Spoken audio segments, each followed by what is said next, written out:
Yo, what's up, everybody? It's your boy, Tony Betton Jr., and you are tuned in right now to the Lit Individual Show. You guys, it's been a minute, but we back, and we are already kicking it off. And you know, the show is called Lit Individual Show for a reason. If you know me, if you know my circle, if you know my inner circle, you know that I only hang out with lit individuals. And I must say that the guest here today is just that. Give it up for Mr. Tyrik Wynn here. What up, though? Man, hashtag winner, hashtag all I do is win. Hashtag, man, you are doing a lot of great things. I'm really glad that you are here on the show because I had to get another lit individual on the show, right? It I appreciate that. It only makes sense. Yeah, it's good to be here. It's been a while since I was on the other side of the interview, so this is a good feeling, man. You've been interviewing like crazy, man. Let's talk a little bit about your day to day. I mean, right now you would normally be asleep. Because, I mean, I'm supposed to be. You're supposed to be asleep. But I don't be. You don't? Okay, yeah. Well, you know. Unless I'm taking a nap. Well, you know, I'll take the fault for at least this hour to be able to talk with you. I mean, talking with me right now, I know that you are a news anchor, reporter, producer in Macon, Georgia. Talk to me a little bit about your day-to-day. What is it like? I mean, you are an active and working journalist, my brother. Yeah, man. It's been a great experience, and I take time to reflect because this time last year, I did not have a job. Different story. Yeah, different story. So now that I am, anchor, reporter, producer in Macon, it's been absolutely fantastic. I've learned so much being there, right? This is my first television job, right? Yeah. And Macon, I love Macon because Macon is such a good starter market and you have opportunities to learn so many things. So like for my day to day, wake up bright and early at 2 a.m. Right? So dark and early is what I call it. Yeah. Yeah, dark and early at 2 a.m., man. And then get ready, get dressed, leave my house by 3, got to get to the studio by 4. I'm supposed to be there by 4. Sometimes it might be like 4:30, you know what I'm saying? But I get there, go over the scripts, go over the scripts with the producer, my co-anchor, we'll go over camera shots and all that good stuff. Then next thing you know, we live at 5 a.m., 5 to 7. Then after that, we do cut-ins for the Today Show.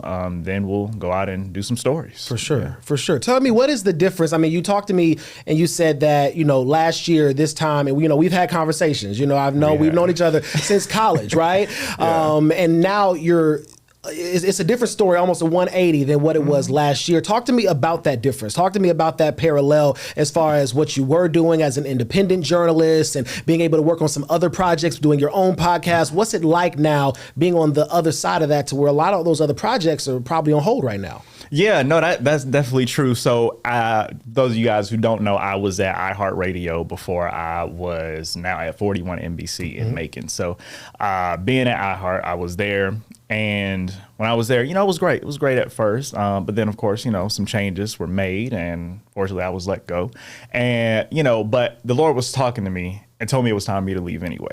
But my problem was I was not being obedient to what the Lord was saying. So sometimes when you're not obedient, the Lord just got to force you out. I'm going to push you out the nest. Yeah. So you gotta go. Exactly. Yeah. So I was, I was pushed out, and I think it was about 3 or 4 months that I wasn't actually, working at a publication. But in the meantime, I didn't stop doing my thing, right? I continued my podcast, continued creating content, built my at-home studio where I had, I built me a set kind of like this or whatever. And, I was still doing my thing and making ends meet and, doing what I wanted to do. And of course, I still had my business, my production company and stuff. And, that was great as well. And then also I was working with my parents on their businesses. So, still getting that income coming in and stuff because, the bills don't stop. No. And, certain things may stop, but one thing that's not stopping is the bills. So you got to make sure that you are doing what you need to do. Yeah. And but as you were talking about some things on hold, I will say, not necessarily things on hold, but some things do kind of have to slow down because you have to make room for certain things, And of course, I would love to do any and everything, but, I'm only one person, right? And of course, I do have a team that helps out and stuff, but one thing I don't want to do is burn myself out, extend myself, spread myself too thin as well. So, want to make sure that I'm not doing too much, want to make sure I'm doing, enough that I can handle. So Exactly. Yeah. And now, you always have seemed to be someone who has been able to juggle a lot of different projects, juggle a lot of different roles, right? And always be able to kind of have something going on. I want to talk about this entrepreneurial spirit that you have, right? I come from having an entrepreneurial spirit, having a leadership spirit, right? So my mom was in the military, dad was in the military too, but my dad's a big entrepreneurial spirit. And ever since, I remember when I was early teenager, it was always me creating something of my own, right? So talk to me a little bit about where you get your entrepreneurial spirit from and how that led to Tyrik Wynn Productions. Yeah, so my parents, right? So my parents have always been entrepreneurs. I remember my dad, he would always tell me his story about how he had several businesses, and in the midst of him doing his several businesses, a lot of them failed and he just kept trying until he got one solid business that worked, right? And then my mom, on the other hand, she was supportive, but she was like, this isn't working. You need to go get a job because this is not working. Like, the entrepreneur stuff is not working. Yeah. But at the end, he really wasn't listening to that. And he was, like very keen on continuing to figure out what was going to work. And then eventually it led up to his business and stuff. And now they both have businesses. And so it pretty much runs in the family, like not just the household, but the extended family, like the extended family entrepreneurs as well.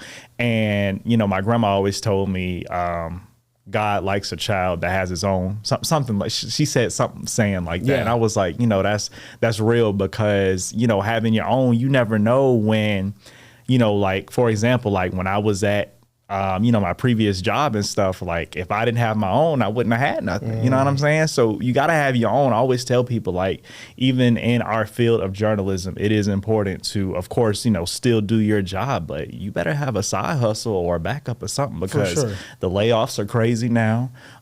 People are getting laid off left and right. And Gotta do what you gotta do. I'm glad that you brought that up, because now let's get into it a little bit. I want to talk a little bit about when we talk about the industry changing, because journalism has changed. It's changed so much, and it's continuously changing, right? We're getting notifications where, major publications are letting thousands of people go at a time, right? And then we go to our National Journalism Conference, and we're seeing and having all of these different conversations and being able to meet people who are having these different experiences. And you really have to be able to create your own, or have your own, or have some sort of backup, right? So when we talk about the way that journalism and media is changing, what would you say are some of the top things that you're noticing? I mean, obviously there's AI, like we talked about those layoffs, but what are some of the things that you're noticing as this industry is actively evolving? Yeah, I will say the biggest thing is digital, right? Everybody is going digital. Digital is really important, right? So you see, like, obviously, you and I, we've been in broadcast news, right? But what you notice is broadcast is getting with the times. They're going digital, right? So they have their YouTube channels that they're putting on. They're going to streaming. Everyone's streaming. Everybody's streaming. News companies will say, hey, download us on, our streaming platform, this and that and the third. And so I will say digital is a really big thing. Social media as well. If you're not on social media, you are behind. I mean, it just like is way behind. Yeah. You know what I'm saying? Because so many of people in our generation don't really look at news like that. They look at on social media. They're not going at 5 o'clock to sit in front of the TV waiting for what's going on. Exactly. Today. They're going on TikTok. They're going on Instagram, to search what's going on, and the various different publication websites and stuff to see. So I would say digital is probably the biggest thing that I've seen. And then also people, like the lack of people. And when I say the lack of people, of course, saying the layoffs, but then you also got to look at the people within the newsroom. Like, for example, we don't have any photogs in our newsroom.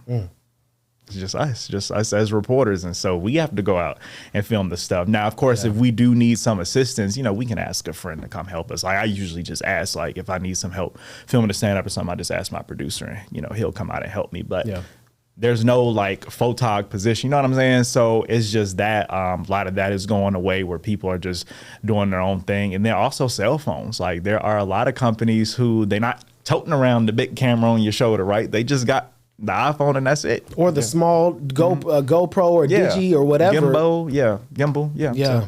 It's continuously changing. I know that you are very involved, and you've never been a stranger to the digital aspect, right? You I feel like came out of college, and even while in college, like swinging, being able to really advocate for digital. Let's talk about how you have been able to do that, right? You've held a lot of different positions with NABJ, National Association of Black Journalists, the Atlanta Association of Black Journalists. Talk to me just a little bit about just your advocacy for digital work. You're chair of the Digital Task Force. So you do a lot of things with digital. Talk to me about why it is so important, to push that digital message and how you've been able to do that. Yeah, of course. That's a good question. It's funny you say that. I was looking at my memories earlier. I came up, today is 6 years since I became NABJ GSU president. Wow. That popped up in my memories. I was like, man, that's crazy. And then me coming here, I was like, that's a full circle moment. Yep. But yeah. Which I was also a member of and president of, a VP of broadcast of, and founding member of. You better let him know. Just, NABJ GSU. Yeah, Tony definitely paved the way for NABJ GSU for sure, him and Cecil. But as far as digital, right? Digital has so many aspects, right? The way I have been able to do things in digital, or first let me start with the way I even got into it. I remember I was talking to a friend of mine in NABJ, Amir Vera, and I was telling him, I'm thinking about one day being a national officer. What do you think? How do you think I should start? He was like, well, why don't you join a task force first? Learn a little bit about that. Then eventually, you might want to become a task force leader, and then kind of work your way up the chain. You might want to go to local and stuff like that. So I was like, okay, so I did that. And I joined the digital task force, started going to some meetings.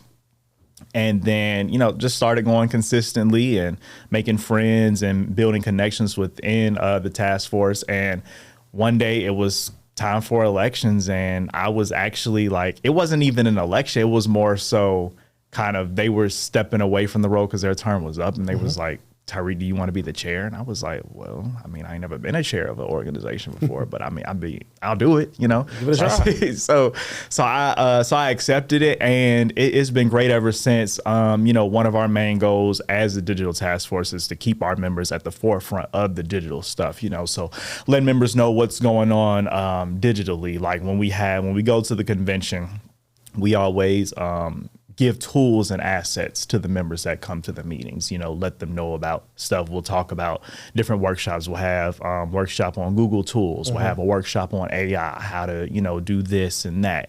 And then, that's pretty much what we do, is just make sure that everybody is keen on what's happening digitally, especially when it comes to AI, because AI is huge, it's big, and just got to get with it. It's everywhere. It's not going anywhere. It's not. And it's continuously evolving. Yeah. And the more that you use it, at least the more familiar that you get with it. Exactly. And that's the biggest thing, right? Yeah. I know I've heard a lot of conversations where people are afraid of AI. They're afraid of what it's going to be able to do, the way that it remembers information. But just like any type of technology or tool that we as humans have created, the idea is being able to figure out, how do you use it?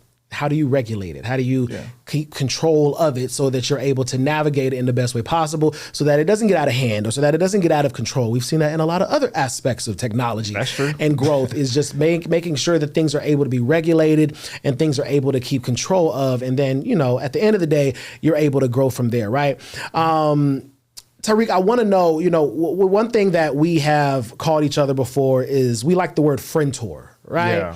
Yeah, yes, we've used that word before. It's a mixture of a friend and a mentor, because you and I, we have conversations as friends, but also we hold each other accountable. We share ideas. We'll be able to say, hey, what do you think about this? And, we're able to have those real conversations, right? Talk to me about the importance of the circle that you keep, right? The people who are around you, whether they're frientors, whether they're friends, whether they're associates, whether they're people within different organizations at church, or however you identify your circles. But just talk to me about the company that you keep and how, maybe you utilize your discernment in the company that you keep. Yeah, that's a great question. It is very important to keep good company, right? Keep good company around you. And I say that because if you're surrounded by bad company, eventually that's going to rub off on you and you're going to start doing some bad stuff, right?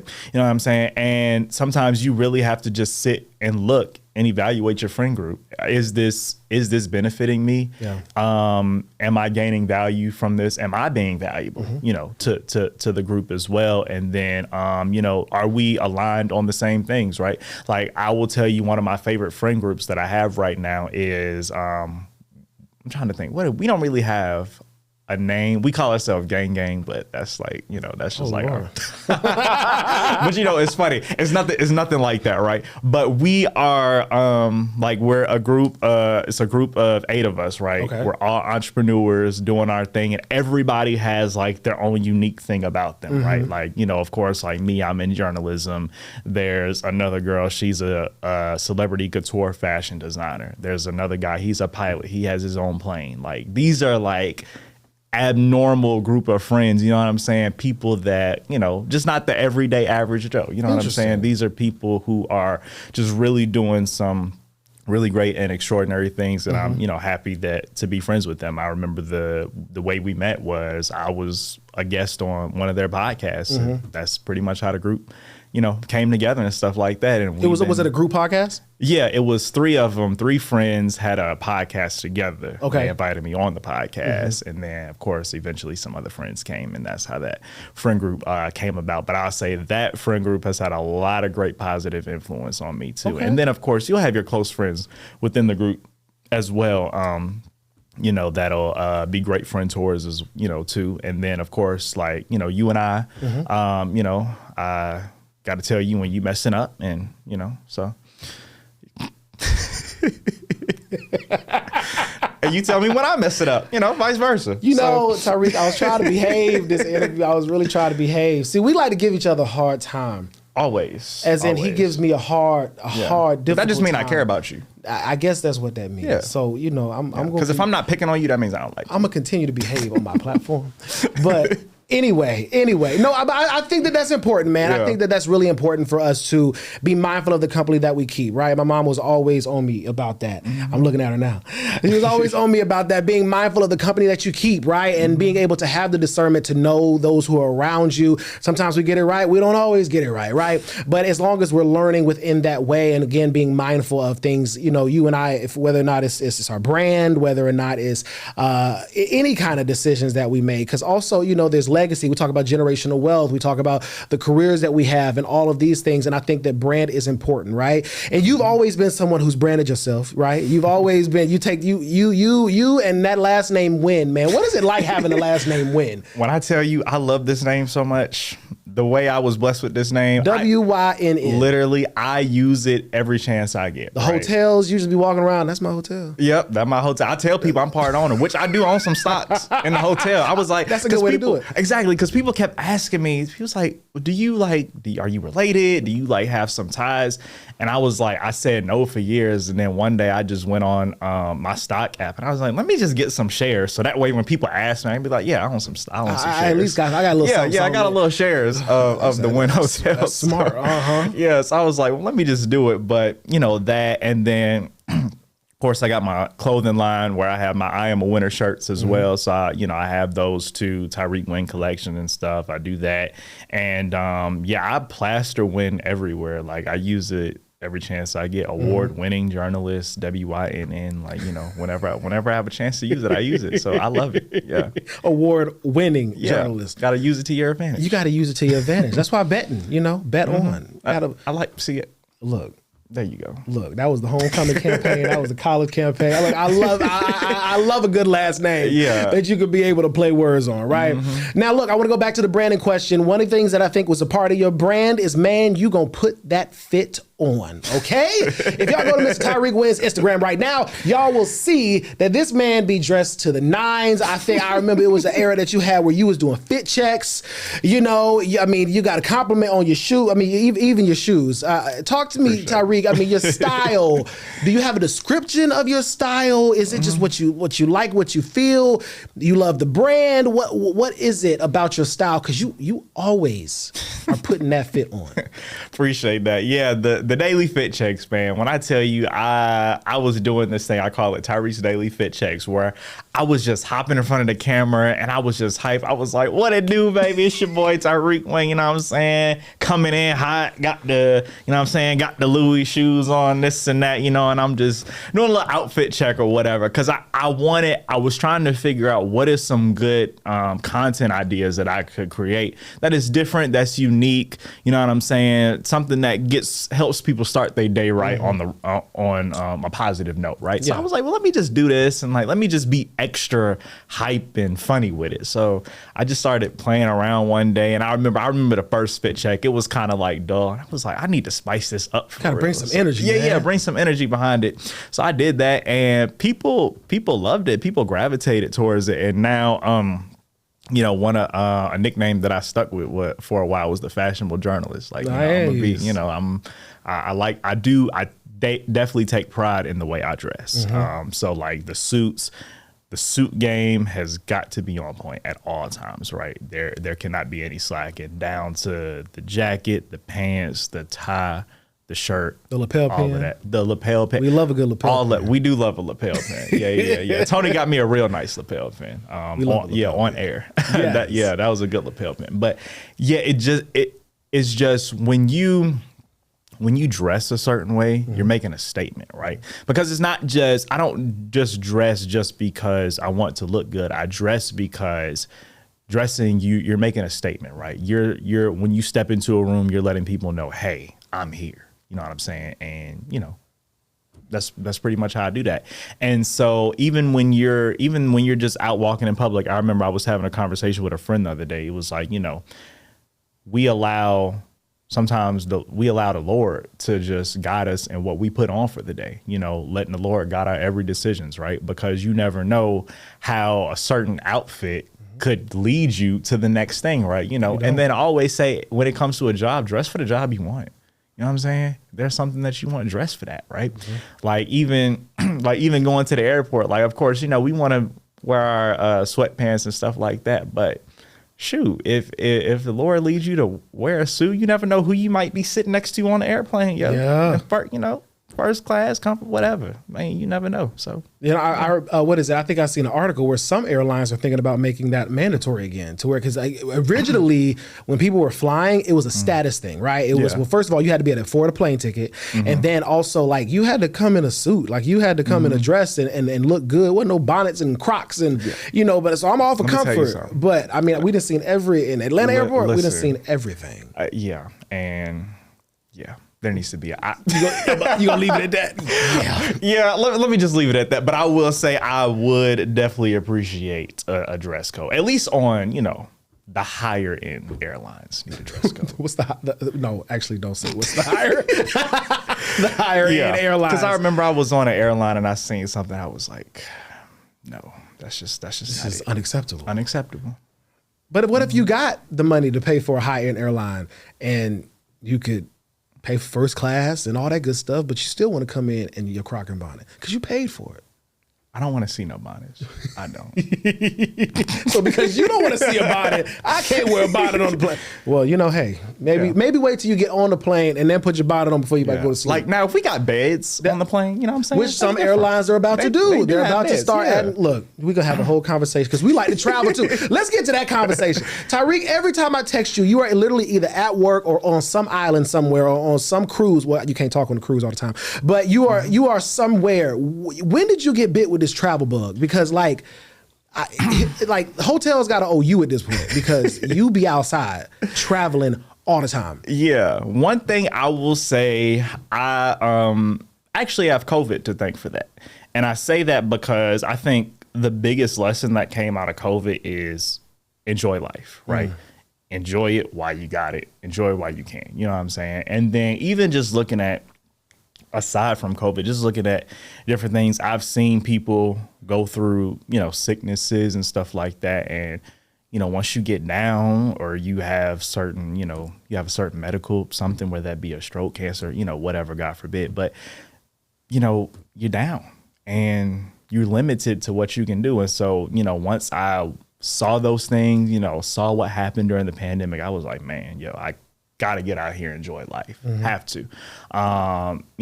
So I was like, from now on, I'm living life to the fullest. And not that I haven't been living life to the fullest, but I was like, I'm an extra live life to the fullest now. Life fuller. Exactly. So I love, I will say my favorite way of traveling is a cruise. I love a good cruise because it's one price for everything. You know what I'm saying? So one price for food, entertainment, you got somewhere to stay. And you get to go to a few different places. Exactly. Yeah. And you getting to go to different countries, one price. And it's a good affordable price. Like people got to realize that me taking a cruise is actually cheaper than me going to a state and doing a hotel stay for 5 days, right? When I'm paying $200 a night for a hotel or something like that. You might as well go on a cruise.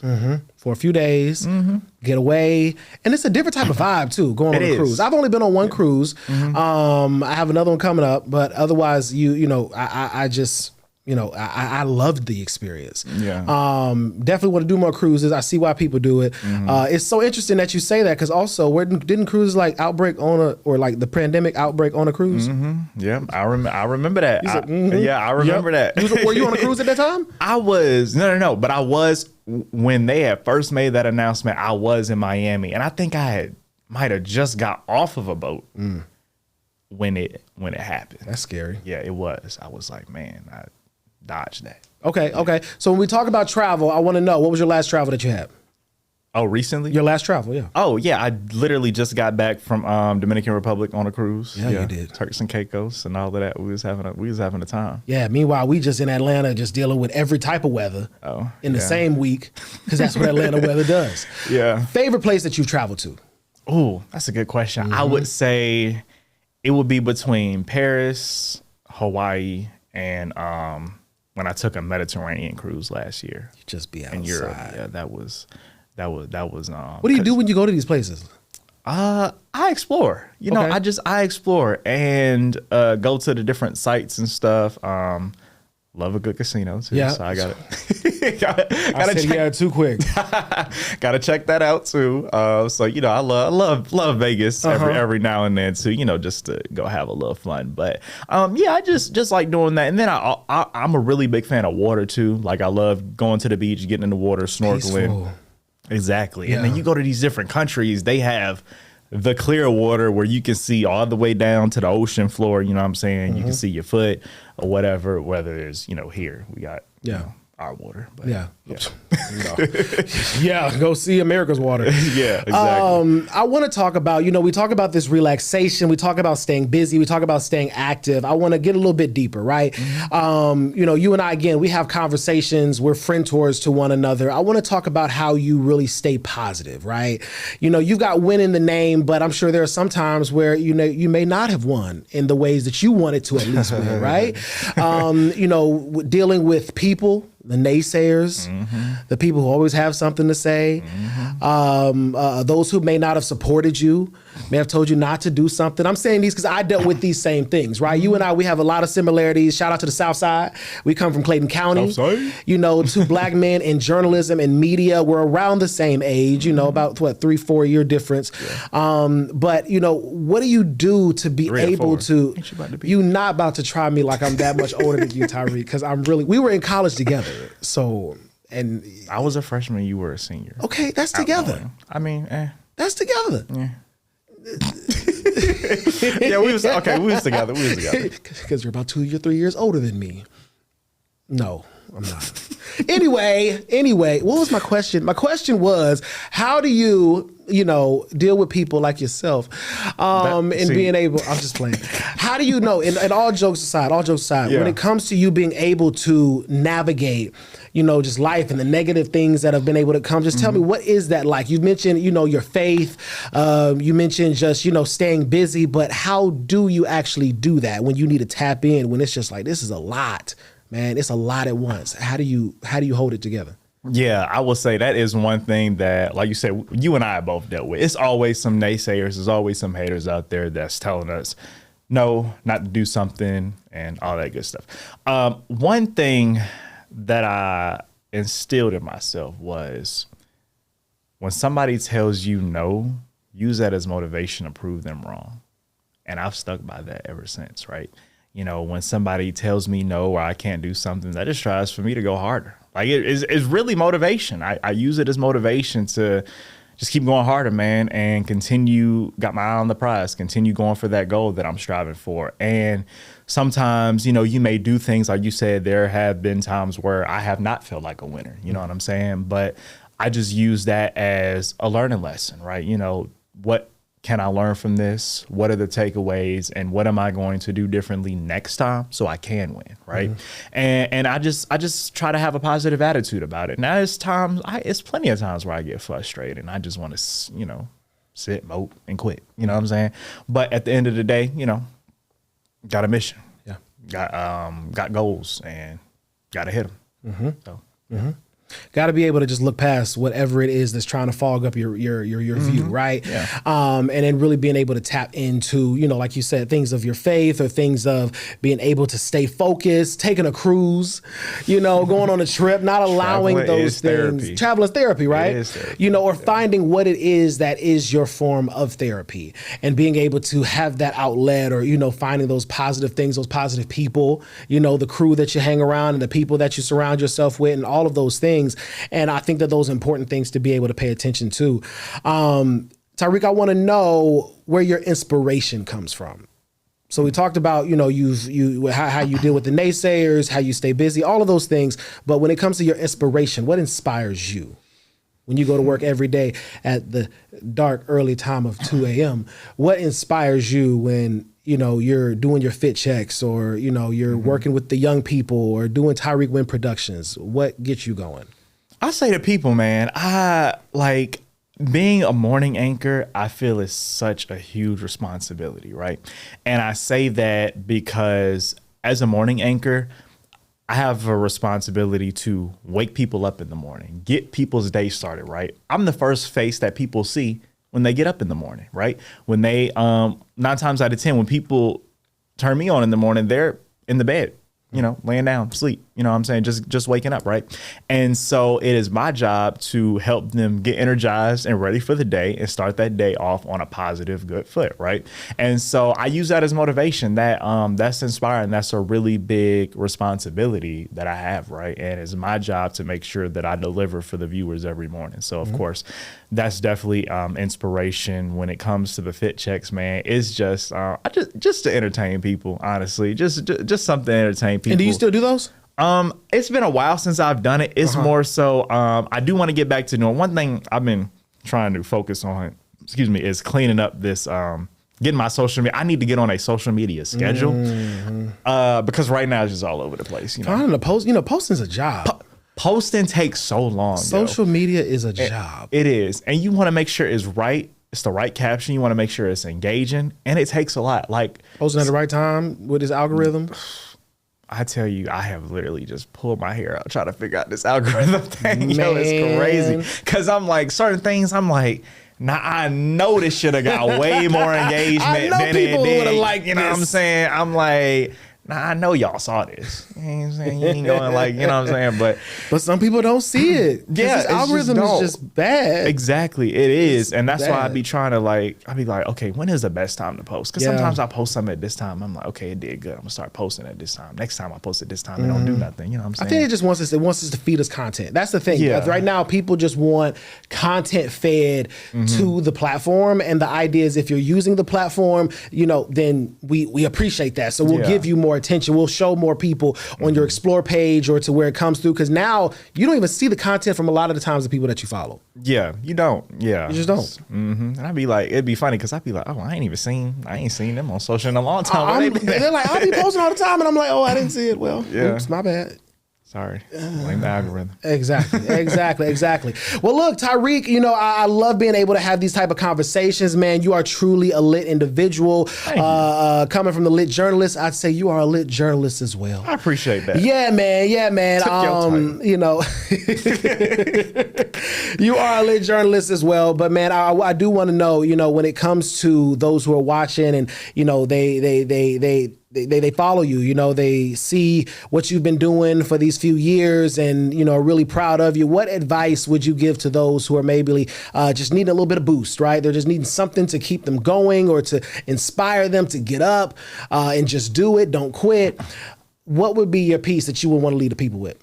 Yeah, I would say this, right? And I actually want to use podcasting as an example, right? I remember I'll use my production company as an example. I remember when I first started my company, right? I didn't have all the bells and whistles. My equipment was shabby, not sturdy, falling apart. You know what I'm saying? Broken. But I started. That's my advice to the people is start now. You don't have to have all the bells and whistles right now. You don't have to be perfect. Like don't have to strive to be perfect right now and have everything together. You know what I'm saying? Like, you have this set and you have this podcast, right? You don't have to start like this, right? You can just start on your cell phone. And, you can just start creating content, right? And I say that to say that you don't necessarily have to have everything in order. Just start somewhere, right? Wherever that may be. And then also get, like we were talking about earlier, get good company around you, right? Get people that's going to motivate you. You know what I'm saying? People that's going to motivate you, people that's going to keep it real with you, people that's going to help you out. You know what I'm saying? So I would say that would be some advice. And then last thing, but not least, back to what I was talking about earlier, that quote is, when somebody tells you no, use that as motivation to prove them wrong, because you can do it. There's no limit to what you can do. For sure. Yeah. For sure. I love also that you has said that just kind of get started part, because it reminds me of how I first got started. And it was literally, I remember, and I mean, this is after, we both have lived many lives. Yeah. So I've, done DJing, theater, all of those things. But as I was getting ready to go to college, or I was like, my first year into college, and I hadn't had an internship, because, normally you can't get an internship your freshman year of college. Normally it's sophomores and up. Yep. So after I was like, well, I don't have an internship. How about, I just start my own thing. That's where, we started the Rep Zone. And literally, I remember my mom and I went to Best Buy, and that they had on sale like a kit. It was like a camera starting kit. This was before Amazon was even popping like that. I'm not trying to age myself. But it was when Amazon was really popping like that. So we went into Best Buy, and it was like a couple $100s, and it came with a camera, 2 lens. We had ended up getting a microphone. I had got a tripod. And we just ended up going to the red carpets. It'd be me, my mom, I sometimes grab another friend, and we would just make it work. I started to just build my social network, my social connections, based off of just a couple $100 kit. And a Canon camera that was like very, very beginner Canon camera. But here we are now to where I'm able to really come in and pop up at Train to Catch Plane Studios. Yeah, facts. And, be able to really take it to the next level and bring that production. But I love it. Also, I want to shout out this shirt that you got me. Oh, yeah, right here. What's it say? What's it say? It says record, release, repeat. Record, release, repeat. There we go. Yeah. Record, release, repeat. And that's the idea, is to keep it going. I want to ask real quick then, consistency. Thank you. When we talk about those who are starting something, Tyrik, why is it important that when you start something, you have to continue? The Lit Individual Show, we might have had a little hiatus break, but we back, and we're going to continue to do episodes, because we can't just do 8 episodes and then not come back to the project. Yeah. Right? Talk to me real quick before we wrap up. Why is consistency so important and staying at it? Yeah, consistency is very important. But before I hit on that, I do want to say, you did mention one thing. Yeah. You mentioned your mom, right? We got to shout out to the parents, because just like your mom was with you on the red carpets, my parents was with me on the red carpets. My parents, when I was 17, my parents was with me in the streets in the ATL protests while I'm, up there with my microphone. That didn't work at the time. You know what I'm saying? Trying to, working on trying to learn how to cover stories and stuff like that. So definitely shout out to the parents out there. I mean, they even came to, I remember the NABJ conference, they drove, what was it? They drove from, over to Birmingham to help me record my podcast. To help you record your podcast that I was on then. So, I love that. You got to have that support. Okay. Yeah. I love that. Yeah. So just want to shout the parents out. Yes. But yeah, consistency, right? Very important, right? When you start something, you got to keep it going. There is no, I'm gonna, I might do it here, might do it there. No. You got to be consistent. You started. Right? Exactly. Once you start, they're like, you in it for the long run. You know what I'm saying? Just like a podcast, right? Once you start it, you in it for the long run. There's no stopping. You gotta keep it going. And then consistency is also how you build an audience as well, right? If you say that you're gonna put episodes out on Thursday at 7, your viewers and your fans are expecting an episode Thursday at 7. And if you ain't got your episode out at Thursday at 7, they're gonna be like, where you at? You know what I'm saying? Or they just gonna go watch something else Thursday at 7. Exactly. Your audience will be stolen from you. Now you lost your audience. You don't want audience. that. So, capture your audience now, or somebody else take it. Capture your audience now for somebody else take it. Mic drop. Tyrik, thank you for coming on the show, brother. I really appreciate it. Yeah, Southside Clayco. For sure. Always representing, man. Always doing our thing. I really appreciate you. How can people find you on social media if they want to work with you, if they want to book you to host an event or anything? Because you do wear a lot of different hats and you're involved in a lot of different things. But how can people contact you and be able to work with you? Yeah. Well, one, thank you so much for having me. It was a pleasure. Appreciate that. Thank you for labeling me as a lit individual. I feel official now, so yes. I appreciate that. Let me get you a certificate. Oh, okay. Thank you. I appreciate that. So, yeah, y'all can follow me on Instagram or pretty much all social media on everything at Tyrik Wynn TV. That's Instagram, Facebook, X, all that good stuff, right? You guys can also book me as well. You guys can send an email to TyrikWynnBookings@gmail.com. That goes to management, so book me for MC gigs, moderating panels, all that good stuff. And then, of course, Wynn Productions LLC, video production company as well. So you guys can shoot an email to TyrikWynn@WynnProductionsLLC.com, or you can head over to our website at WynnProductionsLLC.com, and then you can contact us, and that's how you can get in contact and work with us. So, yeah, man. Busy man. Lord have mercy. Gotta keep it going. Gotta keep it going. All right, Tyrik, I really appreciate you. Everyone, we love you, and thank you so much for tuning in to the Lit Individual Show. I gotta give a special shout out to Train to Catch Planes, always holding it down. You see this quality, you see the space that we're in, and imagine the experience that we had today. Tyrik, did you have a good experience today? Oh yeah, it was great. First of all, set beautiful, by the way. I was like I'm inspired. I was like, okay, I'm gonna get that. Yeah, I want a little bit of that. Yeah, we had some concessions for you when you came in. Oh yeah, they had some snack. Man, they had the whole shebang. We can't tell you everything though. You just got to come and book. You just got to come and book and check out Train to Catch Planes. Go ahead and follow them on social media right now. But look, if you are a lit individual or you know a lit individual, we want to talk to you. So go ahead and reach out to us. Follow us on social media at the Lit Individual Show. You can also check out my new website, TonyBettonJr.com. Go on over there and you can find out all the information that you need. Everyone, thanks so much for tuning in. We'll see you next time. Peace. Everybody, let's go. Let's go. Let's go. Let's go. Let's go. Everybody, let's go. Let's go.